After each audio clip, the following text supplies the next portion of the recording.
What's the first thing you think of when you hear the word distraction?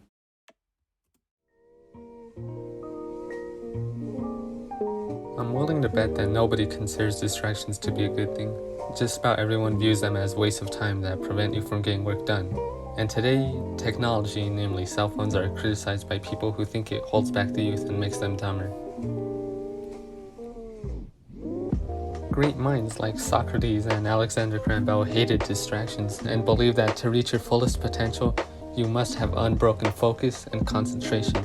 The notion that distractions are bad has been so blown out of proportion and widely accepted that not many people stop to ask, are distractions actually bad?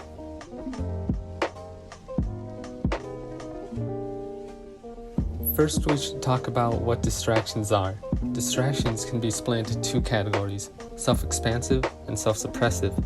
Put simply, self-expansion includes distractions that also improve oneself, while self-suppression consists of distractions that only pass the time and don't really benefit the person.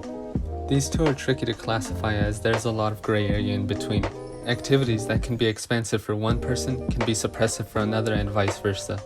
However, both are created by the same incapacity in our brains to focus on every little detail of everyday life. So what the brain does is it picks and chooses what we focus on, which tends to be things that most excite our senses. This is why most people can get distracted by something like TV and feel discouraged from doing something less stimulating like work. And here's where the prejudice begins. There is a point where distractions do become damaging, but most people never reach that point. But despite that, many people think all distractions are self-suppressive and it contributes to the stigma around them. Distractions are given a bad name even though both kinds can be not only nice, but useful. Distractions have the unique power to let us forget about negative experiences and control impulses. Studies have found that a handful of video games, namely Tetris, have helped reduce cravings for things from fatty foods to addictive drugs. Another study tested 3 groups of children getting ready for surgery. One group was given anti-anxiety medication, another were given handheld video games, and a third were given neither. In the end, the group with handheld video games showed the least anxiety during their surgery. Research also suggests that distractions can help creativity. Everyone's aware of the idea that the most productive people focus on one task until it's perfect, but one study challenged that idea. The experiment tested 2 groups. The first focused on completing a puzzle-like task until it was finished, before immediately going on to another. The second group was asked to multitask the same puzzles with breaks in between. The study found that unbroken concentration hindered problem-solving skills, and the people in this group faltered compared to the multitasking group. The study believes that this is due to cognitive fixation.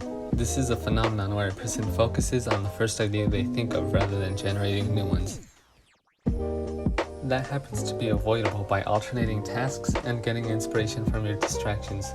There's lots of other studies to further back up that distractions aren't as harmful as we're led to believe, but all this doesn't explain why the negativity around distractions exists in the first place. I think many people, especially younger people, have had a conversation with someone like their parents that eventually devolves into them blaming an issue on your phone or video games or something of the same vein. Apparently, phones, internet, social media, and distractions in general are eroding our minds. These anxieties have caused a surprisingly large scene of self-help and distraction prevention to pop up with articles and books trying to capitalize off these fears with ways to help. These titles include Distractions Are Hurting You More Than You Realize, The World Beyond Your Head, Becoming an Individual in the Age of Distraction and Distracted, The Erosion of Attention and the Coming Dark Age. Yes, those are all real. It's obvious that most of these are made by out-of-touch and preachy elders that believe that the new generation is horrible and distractions created by technology are to blame for its shortcomings. But distractions have existed long before technology. The creation of the internet didn't suddenly create distractions. What these people want is for Gen Z to read more books and experience life, but they fail to understand that long ago, these very things were also seen as distractions. When reading and writing were first introduced, people didn't have the opinion that exists today. Reading was considered not only distracting, but harmful to the brain.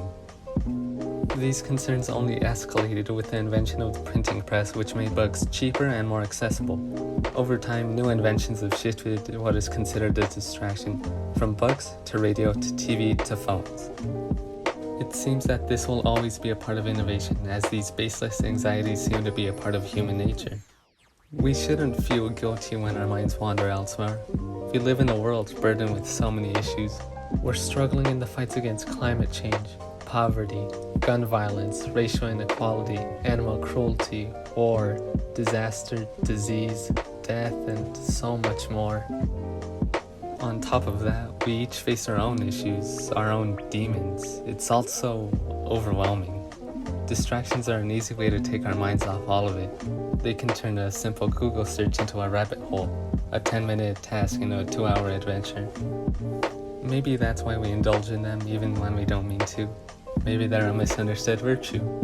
Either way, it's nice to have a way to forget about all your problems and just exist in your own universe, even if it's just for a minute.